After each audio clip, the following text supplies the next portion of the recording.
नमस्कार, स्वागत है आपका इस कार्यक्रम में। जिस तरह से नीट एग्ज़ाम को लेकर सरकार लगातार एक के बाद एक बैठकें कर रही है। कल जो बैठक हुई वो डिफेंस मिनिस्टर राजनाथ सिंह थे और उसमें जो खबरें आई कि अब उसमें आर्मी की भी सहायता ली जाएगी। उसके समानांतर सुप्रीम कोर्ट ने सरकार को एनटीए को फटकार लगाई है।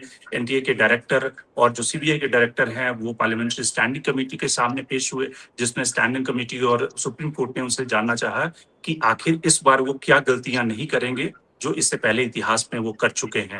तो सवाल है कि इसके समानांतर राहुल गांधी ने भी जो एनटीए और जो एजुकेशन मिनिस्टर हैं धर्मेंद्र प्रधान, उनके ऊपर आरोप लगाया है कि किस तरह से प्रधानमंत्री को उनसे इस्तीफा ले लेना चाहिए।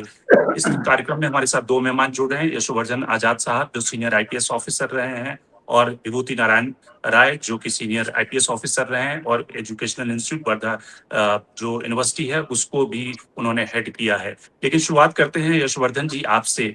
जो राहुल गांधी ने जो बातें कही और जो एनडीए अब तक कोशिशें कर रहा है, ये तो एक तरह से युद्ध की तरह लग रहा है जिसमें कि आर्मी की सहायता ली जाएगी। एक एग्जाम कंडक्ट कराने के लिए उस तरह की चाक चौबंद व्यवस्था की तैयारी हो रही है जिसमें डिफेंस मिनिस्टर और जीओएम कई सारे मिनिस्टर बैठ रहे हैं कि इस एग्जाम को कैसे कंडक्ट किया जाए। क्या इतनी हमारी स्थिति हास्यास्पद है कि आईआईटी, डिफेंस मिनिस्ट्री, आर्मी सबकी सहायता लेनी पड़े एक नीट एग्जाम को कंडक्ट कराने के लिए? नहीं, हास्यास्पद तो इसलिए है क्योंकि नीट एक बिल्कुल ही अक्षम ऑर्गेनाइजेशन है और 2024 में जब ये लीक हुआ था तो उसमें एक कमेटी बैठी थी और उस कमेटी ने बैठ के कई सारे रिकमेंडेशंस दिए थे और उन रिकमेंडेशंस में सब कुछ देने के बाद भी फिर से ये गलती हुई है। उसके बाद अगर आप देखें जिस तरह से सरकार का रवैया रहा है, एक तो 24 में जो डीजी एनटीए थे उनको अपनी अक्षमता के लिए फिर स्टील मिनिस्ट्री में पदस्थ कर दिया गया और उसके बाद अभी वो छत्तीसगढ़ मुख्यमंत्री के सलाहकार हैं या उन्हीं के ऑफिस में हैं। उसके बाद 1.5 साल तक नीट खाली रहा, जबकि इतनी बड़ी लीक के बाद नीट का में डीजी का पद खाली था और वो एक जो कोई और आईएएस महाराज थे उनको ये एक्स्ट्रा ये दिया गया था, वो भी रिटायर्ड थे। और ये जो आए हैं नए, ये अभी आए हैं 2 महीने पहले। नीट के डीजी ने ये कहा कि हमारी क्षमता जो है कंप्यूटर बेस्ड टेस्टिंग की नहीं है, जो कि एक रिकमेंडेशन था 2024 में, और हमारी जो क्षमता है वो सिर्फ 2.5 लाख बच्चों की एक साथ करने में ही हम कर सकते हैं, 24 लाख का नहीं कर सकते। ये बात सही है कि 24 लाख एक बहुत बड़ा नंबर है और चाइना में ही इससे ज़्यादा बड़ा होता है, लेकिन कभी वहाँ लीक नहीं होते और वहाँ पे सारी व्यवस्था की जाती है। पीएलए आर्मी भी लगती है गार्ड करने के लिए पेपर्स को, तो खैर सीपीएफ भी यहाँ लगती है। तो अब वाकया इतना जब इस स्टेज पे पहुँच गया है तो धर्मेंद्र प्रधान जी को समझ में नहीं आ रहा है, तो इसीलिए वो वायुसेना ले रहे हैं कि पेपर्स को पहुँचाने के लिए। देखिए 2 तरीके हैं। कंप्यूटर बेस्ड टेस्ट के बारे में अभी सरकार ने मान लिया है कि कंप्यूटर बेस्ड टेस्ट हम अगले साल से करेंगे, तो जबकि पहले 2.5 लाख की क्षमता बता रहे थे, तो अगर आप 1 साल में ये कर सकते हैं तो पिछले 2 साल में ये कर देना चाहिए था आपको। दूसरी बात ये है कि डीजी एनटीए के बारे में सबने कुछ कहा, लेकिन एजुकेशन सेक्रेटरी जो होते हैं, जो बाबू हैं सबसे बड़े, उनके बारे में कोई डर से कुछ नहीं कहता है। हेल्थ सेक्रेटरी हैं, उनके बारे में डर से कोई कुछ नहीं कहता है, और मंत्री तो खैर सुभान अल्लाह, वो जो भी बोले वो कोई फर्क ही नहीं पड़ता है। अभी उन्होंने रिस्पॉन्सिबिलिटी ली है। तो अब जो है इस स्थिति में जब आप फिर कर रहे हैं, आई थिंक 22 तारीख को या कब है, जून में परीक्षा है, तो सबसे बड़ा सवाल ये है कि एक तो लीक देखिए, चूंकि लीक के पेपर 7 दिन पहले से बढ़ रहे थे, इसका मतलब कि लीक अंदर से था। अब ये पता लग रहा है कि जिस व्यक्ति को आपने बार बार लगाया था केमिस्ट्री पेपर के लिए, उसी ने पेपर लीक किया। एक उसके साथी थे, उन्होंने भी उसे लीक किया। तो इस बार जो पेपर हो रहा है, इसमें इसीलिए स्टैंडिंग कमेटी और इसने पूछा कि आप ऐसा क्या कर रहे हैं कि जिसमें कि ये लीक नहीं होगा। तो इसके लिए इन्होंने ये कमेटी जो मीटिंग की प्रधान साहब ने ये पूछ लें कि लीक कहाँ कहाँ से हो सकता है और हम इसको किस तरह से स्टॉप कर सकते हैं। इसके बारे में बहुत सारे सुझाव पहले से हैं। इनफैक्ट प्रोफेसर दिनेश सिंह थे, उन्होंने ही कहा था कि भाई आप उन सेंटर्स में 2 घंटे पहले ही भेजिए आप, और वहाँ पे अगर प्रिंटर्स की अच्छी व्यवस्था है तो आप उस समय उसको वहाँ पे कर सकते हैं। क्योंकि अब वो भी नहीं किया जा सकता है, इसीलिए अब सवाल ये है कि इतने प्रश्न पत्र को ले जाना है, तो उसके लिए वायुसेना का इस्तेमाल किया जाएगा। लेकिन वायुसेना का इस्तेमाल ठीक है, वहाँ पे फिर वो चाक चौबंद रहेगी वो गाड़ी जिसमें आर्मी वाले या सीपीएफ वाले उसको ले जाएंगे। तो मैं समझता हूँ कि इस बार पूरी व्यवस्था की जाएगी।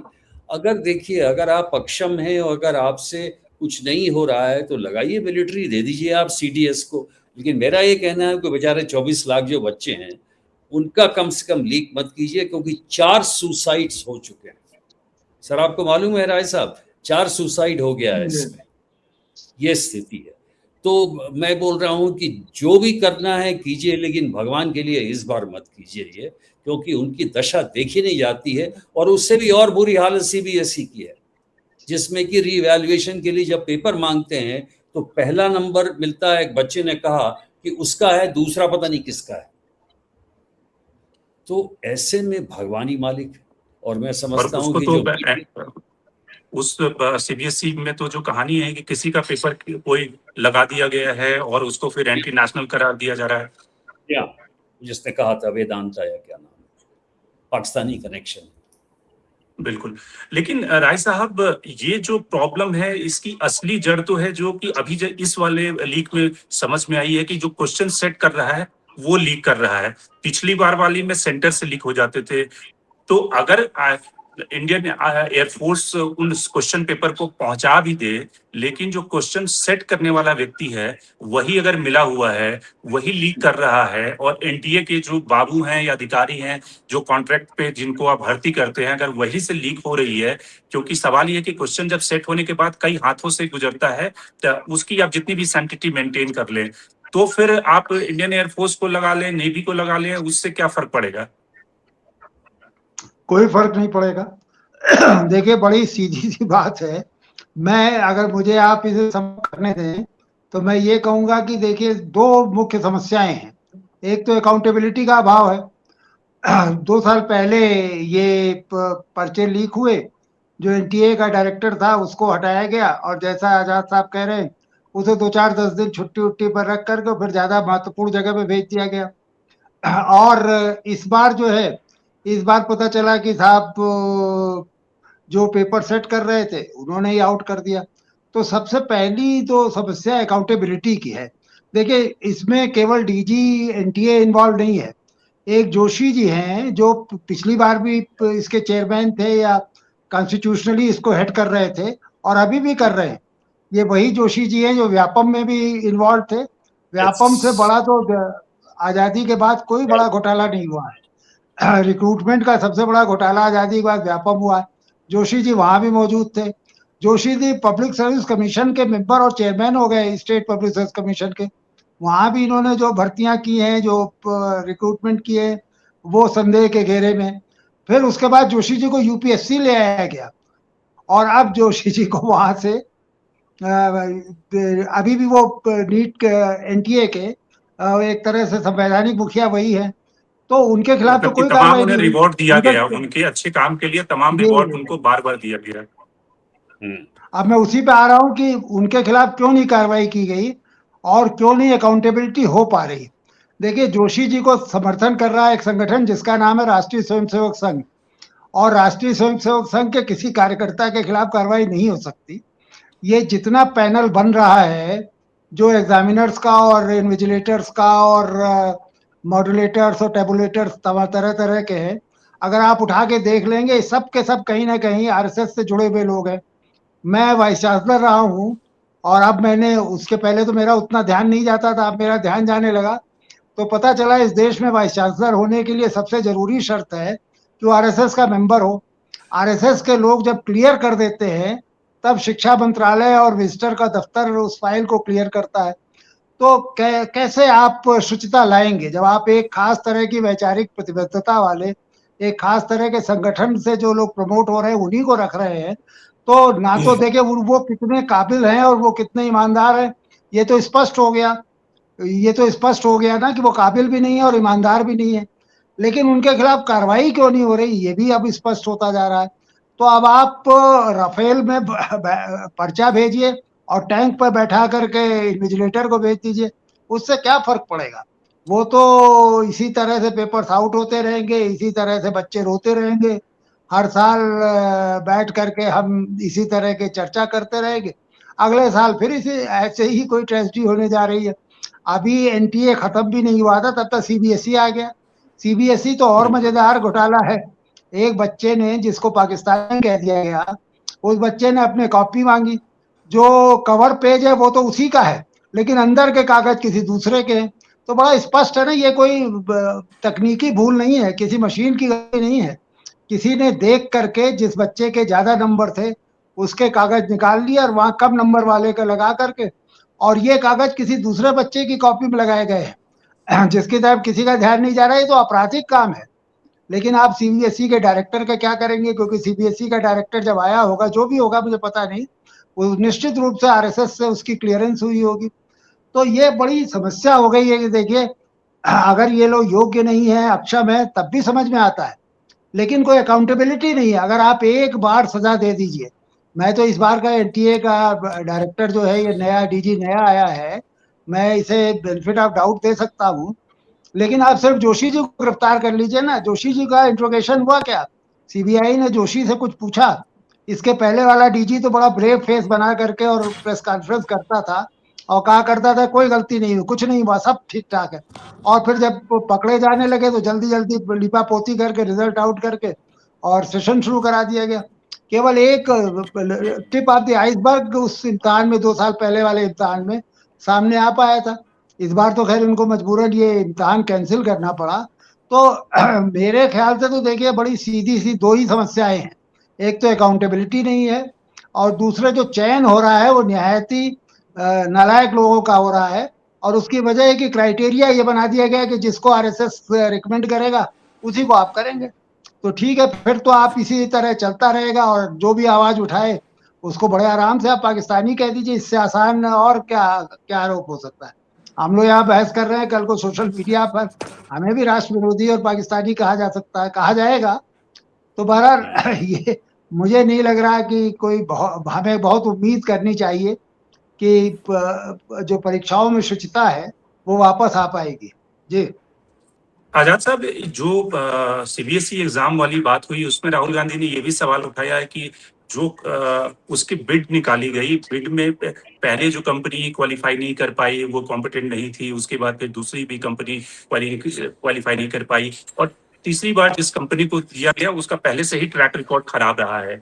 तो आखिर सिलेक्शन का जो प्रोसेस है बिड करने का, जो डायरेक्टर की अकाउंटेबिलिटी, किस तरह से एग्जाम कंडक्ट किए जाते हैं, यानी कि पूरे कुएं में ही भांग घुली हुई है।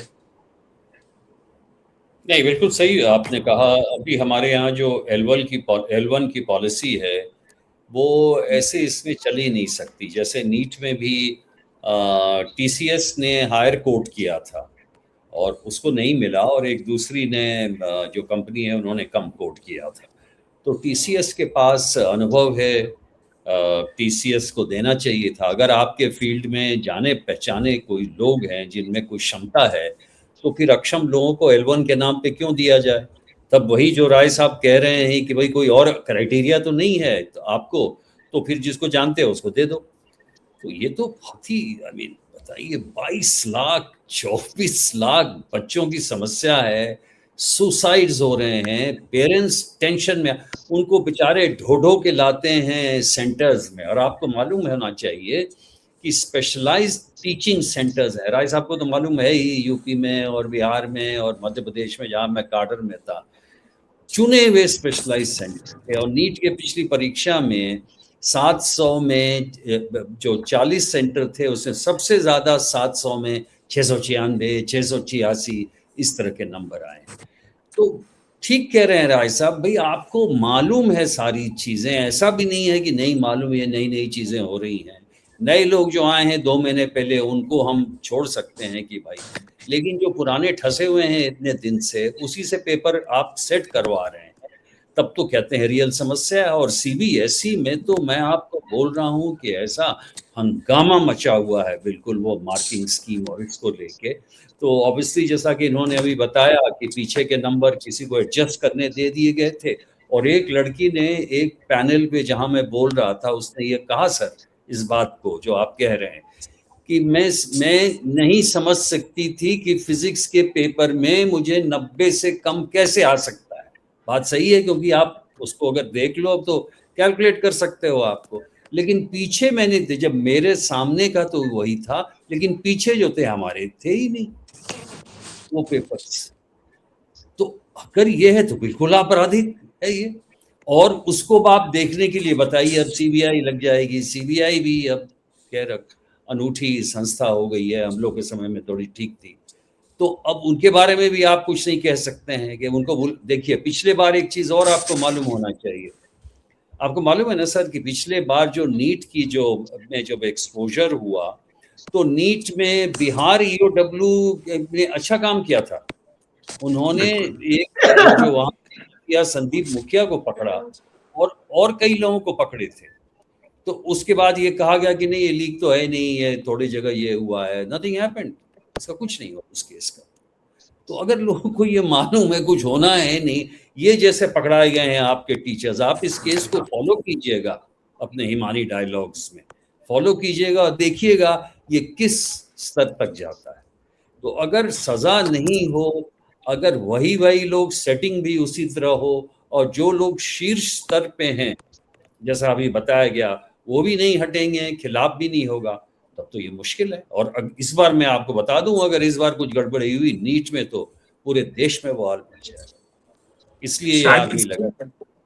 बिल्कुल, और शायद इसलिए आजाद साहब इसका जो पॉलिटिकल डायमेंशन है, जिस तरह से इस बार नीट का एग्जाम और जिस तरह से अपोजिशन भी इस मुद्दे को उछाल रहा है, एक नई कॉकरोच पार्टी बनी जो लगातार इस मुद्दे पर मुखर है, तो सरकार को ये लगता है कि कहीं ये जेनजी जनरेशन का आक्रोश या विद्रोह बांग्लादेश नेपाल की तरह ना हो जाए, इसलिए उन्होंने आर्मी का जो क्रेडेंशियल है, जो कि आर्मी एक ऐसी संस्था मानी जाती है जिसमें लोगों का ट्रस्ट है और आज की तारीख में जहां भी गलतियां होती है आर्मी को लगा दी जाती है, तो इसलिए आर्मी और डिफेंस मिनिस्ट्री का एक पॉलिटिकल उस सिग्निफिकेंस के लिए वो मीटिंग बुलाई गई और आर्मी की डिप्लॉयमेंट की बात कही जा रही है, ताकि जो जनता का है वो ट्रस्ट बना रहे। और कल की तारीख में ऐसी इस समय न केवल एजुकेशन मिनिस्टर को बल्कि भारत सरकार को भी ये जरूरत है कि ट्रस्ट जो डेफिसिट है उसको कैसे वो भरपाई करें, जिसका सहारा वो आर्मी के जरिए ले रहे हैं।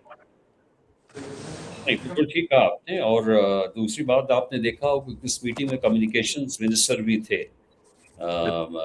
सिंधिया जी, तो ताकि जैसे कि डिजिटल हाईवे हमारा ऐसा रहे, कम्युनिकेशन बिल्कुल ही कांस्टेंट रहे, हमारे कहते हैं वाईफाई वगैरह भी ऑपरेट करते रहे। मैं समझता हूँ हर तरफ से, बिकॉज एक चीज़ याद रखिएगा कि इस सारे एग्जाम में माफिया रहता है, एजुकेशन माफिया जो है, कोचिंग माफिया है, इंस्टीट्यूट्स के जो हैं, और उनके ऊपर सबसे बड़ा ये प्रेशर रहता है दिखाने का कि वो compete करते हैं, दिखाते हैं हमारे 50 बच्चे आ गए, तो इंश्योर करने के लिए कि वो हमारे 50 या 60 बच्चे हैं वो कुछ भी करेंगे। आपने देखा कि कहाँ से वो रिपोर्ट मिली है, 9 लाख में सर उन्होंने खरीदा है प्रश्न पत्र, और कहते हैं बांट रहे हैं अपने लोगों को। और जैसे पटना में किया था कि रात में बैठा के उनको फिर पूरा पढ़ाया था और हटाया था।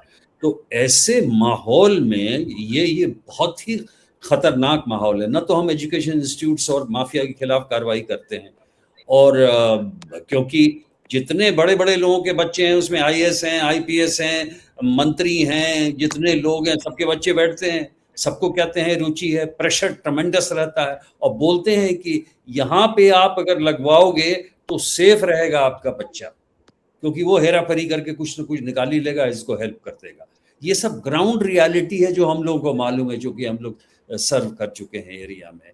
तो वैसे में मैं समझता हूँ ये बहुत ही जिसको सेंसिटिव या नाजुक स्थिति है अभी, और अभी इस बार अगर नहीं हुआ तो भगवान बचाए।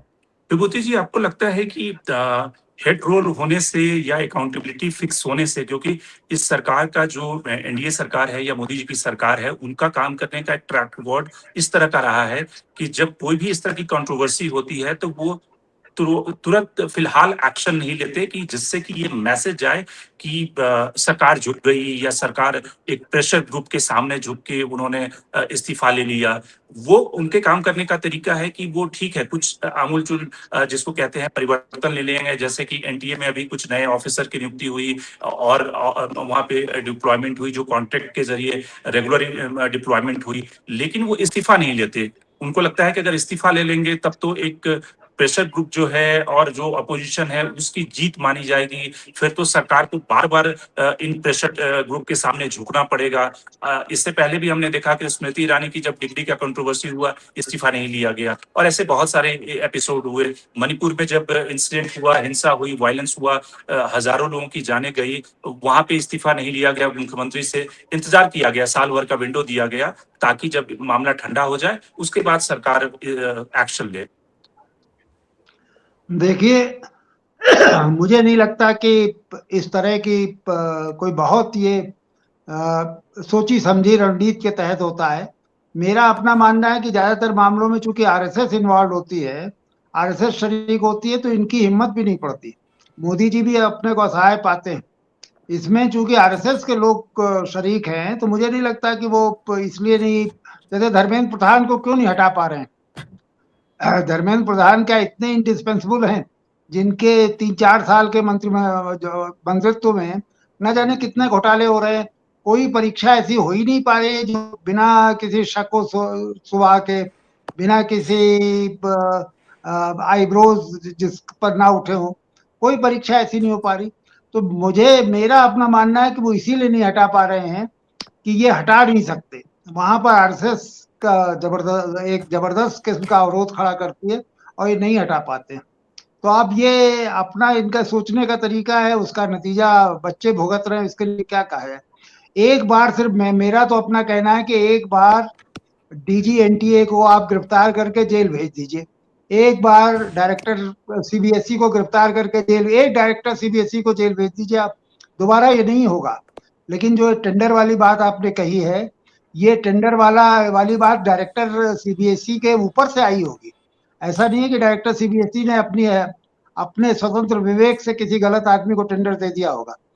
तो अब वो ऐसा सारा कुछ ऐसा घालमेल है कि आप चाहते हुए भी नहीं कर पा रहे, बावजूद इससे कि सरकार की छवि खराब हो रही है।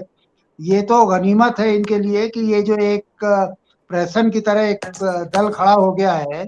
दल क्या, वो अपने को कह रहे हैं काकरोच पार्टी, कोई उस तरह की राजनीतिक पार्टी नहीं, कोई संगठन नहीं, कोई नेतृत्व नहीं, लेकिन उससे ये लोग डर रहे हैं क्योंकि इसी तरह के सिंबॉलिक चीजों से सड़कों पे लड़के आ जाते हैं। सड़कों पे जनजी जिसे हम कह रहे हैं, वो सड़कों पे निकल आते हैं कभी कभी इसी तरह की छोटी घटनाओं से। आप देखिए ट्यूनिशिया में एक ठेले वाले का ठेला जला दिया गया और पूरा अरब स्प्रिंग हो गया। तो भारत में भी अगर ये दोबारा एक आप ये तो होना नहीं चाहिए, हमारी कामना होनी चाहिए कि ये परीक्षा ठीक ठाक हो जाए। लेकिन आप जरा कल्पना कीजिए कि अगर ये दूसरी परीक्षा जो होने जा रही है नीट की, इसमें भी इसी तरह का कोई घपला हो जाए तो ये नहीं रोक पाएंगे। फिर ये जो टैंकों पर बैठा करके भेज रहे हैं इन्विजिलेटर्स को और राफेल से पर्चे भेज रहे हैं, ये सारी टैक्टिक्स धरी रह जाएगी। तो कुल मिलाकर के ये एक असहाय सरकार का, मुझे तो एक असहाय नेतृत्व का प्रदर्शन दिखाई दे रहा है, जो चाहते हुए भी लोगों के खिलाफ कार्रवाई नहीं कर पा रहा है क्योंकि उसकी बागडोर किसी दूसरे संगठन के पास है। ये बड़ा मतलब कुल मिला के बड़ा कॉम्प्लिकेटेड किस्म की स्थिति है। ऐसा भी नहीं है कि बहुत सहज है, ये बहुत ही जटिल स्थिति है और इसका खामियाजा इन्हें भुगतना चाहिए। लेकिन वो आप देख रहे हैं चुनाव दर चुनाव जीतते भी जा रहे हैं। इतने सारे पिछला नीट का घपला हुआ, उससे क्या फर्क पड़ा, बंगाल जीत गए। तो वो आपके समझ में आ गया कि हिंदू मुसलमान करके चुनाव आप जीत सकते हैं, तो सुशासन की क्या जरूरत है। अच्छी सरकार चलाने की या साफ सुथरी सरकार, पारदर्शी सरकार चलाने की जरूरत ही नहीं। आप ईद पर खाली गौहत्या और बानी सारे इश्यूज उठाते रहिए, उससे ज्यादा आसानी से आपको उठाते लोग। बहरहाल ये है दुर्भाग्यपूर्ण चीज। जी यशवर्धन जी, जैसे कई बार होता है कि जब आप इंस्टीट्यूशन को डाइल्यूट करते हैं, जिस तरह से आज की तारीख में ज्यादातर इंस्टीट्यूशन को डाइल्यूट किया है, वहां पे एक खास आइडियोलॉजी के लोग लगते हैं, वैसी स्थिति में कई बार स्थिति ये हो जाती है कि वो इंस्टीट्यूशन जब कमजोर होता है तो उसकी खामियाजा जो फॉल आउट होता है वो आम जनता को उठाना पड़ता है। हालांकि जो बीजेपी के लोग इसका काउंटर आर्गुमेंट ये देते हैं कि कांग्रेस के जमाने में जब अर्जुन सिंह चार्डी मिनिस्टर थे तो उस समय भी तो सारी जो संस्थाएं थी उनको अपने लोगों के द्वारा भरा जाता था। मुरली मनोहर जोशी जब एचआरडी मिनिस्टर थे तो आरएसएस की वैसे ही चलती थी। लेकिन आपको दोनों स्थितियों में क्या फर्क नजर आता है कि जब कांग्रेस में अर्जुन सिंह शिक्षा मंत्री थे या फिर आज की तारीख में धर्मेंद्र प्रधान या मुरली मनोहर जोशी जब शिक्षा मंत्री थे, तो इंस्टीट्यूशन का सैफनाइजेशन और उसका डाइल्यूट होने में दोनों में क्या फर्क है?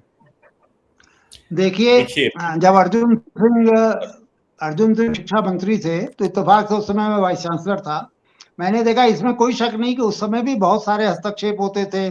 खासतौर से अपार्टमेंट में बहुत सारे ऐसे लोग आ जाते थे जो बाहर से देखने में ही समझ में आ जाता था कि इसे सिफारिश से आए हैं। लेकिन ऐसी स्थिति तो कभी नहीं आई। मुझे लगता है कि जिस तरह से स्वायत्तता का क्षरण हुआ है, जिस तरह से ऑटोनॉमी खत्म हुई है शिक्षा संस्थानों की, और जिस तरह से अध्यापकों की नियुक्ति हो रही है, वाइस चांसलरों से लेकर के और असिस्टेंट प्रोफेसरों की नियुक्ति हो रही है, यह अभूतपूर्व है। मतलब इसमें अयोग्यता ही सबसे बड़ी चीज नहीं, अयोग्यता तो ही है, उसमें ज्यादातर इस लायक नहीं है। आप उनके साथ बैठ के बात कर लीजिए, आपको विश्वास नहीं होगा कि आप किसी वाइस चांसलर से बात कर रहे हैं। अयोग्यता तो चलिए, लेकिन उसके अलावा एक खास तरह का वैचारिक प्रदूषण उनके दिमाग में है, खास तरह का जहर लेके आ रहे हैं, अज्ञान को विज्ञान कह रहे हैं। तो ये भयानक स्थिति। आप सोचिए, जो आज आप असिस्टेंट प्रोफेसर बना रहे हैं, अगले 30 साल तक वो छात्रों से वो मुखातिब होता रहेगा, कितनी पीढ़ियां नष्ट करेगा, आप इसकी कल्पना नहीं कर सकते। अच्छा, कांग्रेस के जमाने में लेफ्ट की चलती थी, इसमें कोई शक नहीं है, लेकिन कोई एक सेंट्रलाइज्ड सिस्टम नहीं था। एक कोई आरएसएस जैसे आज तो जो भी अपॉइंटमेंट होते हैं उसमें आरएसएस ने अपने प्रतिनिधि हर विभाग के, हर मंत्रालय के लिए बना रखे हैं। शिक्षा मंत्रालय में उन प्रतिनिधियों का उनकी जब स्वीकृति मिल जाती है तभी किसी आदमी का अपॉइंटमेंट हो सकता है, चाहे वो असिस्टेंट प्रोफेसर हो चाहे वाइस चांसलर हो। तो ऐसी स्थिति तो कभी नहीं रही होगी। मतलब ये तो, मैं वाइस चांसलर की हैसियत से मैंने भी 300-400 अपॉइंटमेंट किए होंगे, मैंने ऐसा तो कभी देखा ही नहीं कि आप जो है वो बिना किसी एक पर्टिकुलर संस्था के ग्रीन सिग्नल के आप किसी को अपॉइंट ही नहीं कर सकते। चलिए, अगर वो योग्य लोगों का समर्थन कर रही होती है वो संस्था, तब भी समझ में आता। वो अयोग्यों का, एक तरह से नालायक लोगों को भर रही है, ऐसे लोगों को जो पूरा हमारा हायर एजुकेशन नष्ट किए दे रहे हैं। आप हायर एजुकेशन पे कभी अलग से बात करिएगा तो आप मतलब आप कई बार सिहर जाते हैं कि अगली पीढ़ियों को हम क्या देने जा रहे हैं। ये एनटीए है और जो सीबीएसई है, ये तो उस मर्ज के बहुत छोटा सा आप उस मर्ज का प्रस्फुटन देख रहे हैं। तो बहरहाल ये एनटीए, हम लोग यही कामना करें कि इस बार एनटीए की ये परीक्षाएं ठीक ठाक हो जाए और ये बच्चे फिर से फ्रस्ट्रेट ना हो। कुल मिलाकर जो बड़ी बात है कि जिस तरह से नीट एग्जाम की कंडक्शन की और उसको कंडक्ट कराने की तैयारी चल रही है, वो निश्चित रूप से सरकार पिछली गलतियों से सीख लेना चाहती है। लेकिन अभी भी कई सारे ऐसे कदम हैं जो राधाकृष्णन कमेटी ने सुझाव दिए थे, वो अभी तक इम्प्लीमेंट नहीं हुए हैं। सरकार को उन सारे सुझावों को मानना होगा और सिर्फ राजनीतिक फुटबॉलबाजी से बचते हुए सरकार वो जो 22 लाख बच्चे हैं उनके भविष्य की तरफ चिंता करे। तो आज के कार्यक्रम में इतना ही। विभूति जी, आप जुड़े, आपका बहुत बहुत धन्यवाद। और साथ ही यशोवर्धन आजाद साहब, आपका बहुत बहुत धन्यवाद। देश दुनिया की बाकी खबरों के लिए आप बने रहिए डायलॉग्स के साथ।